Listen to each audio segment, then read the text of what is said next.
আজকে আমরা উপস্থিত হয়েছি বিশ্বের চরমনায়ের আহ্বানে, নাকি আমরা কোন স্বার্থ উপস্থিত হয় নাই। বিশ্বের চরমনায় আমাদেরকে ঘোষণা দিয়েছে প্রত্যেকটা উপজেলায় বিক্ষোভ মিছিল করে জাতিকে জানিয়ে দেওয়া এই দেশের জনগণ ৭১% মানুষ চায় পিআর পদ্ধতিতে নির্বাচন। অতএব আজকে আপনাদের স্বতঃস্ফূর্ত উপস্থিতিতে বোঝা যাচ্ছে এই দেশের জনগণ পিআর ছাড়া নির্বাচন মানবে না, মানবে না, মানবে না।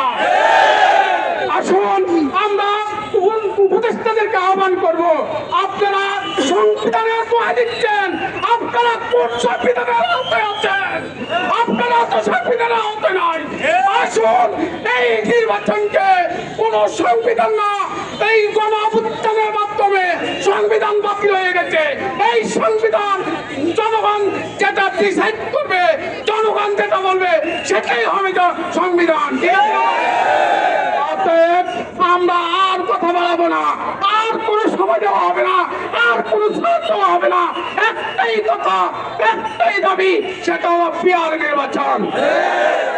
যদি বিচার না করেন এই লক্ষ্মীপুরের 4 সন্তানকে, আমার বুকের সন্তানদেরকে যেভাবে হত্যা করা হয়েছে, তাদের যদি বিচার না করা হয়, তাদেরকে যদি আবার এই দেশের মধ্যে যদি তাদেরকে নির্বাচন করতে দেওয়া হয়, তাদেরকে যদি আবার পুনরায় উঠতে দেওয়া হয়, তাহলে এই জনগণ মানবে না, মানবে না, মানবে না।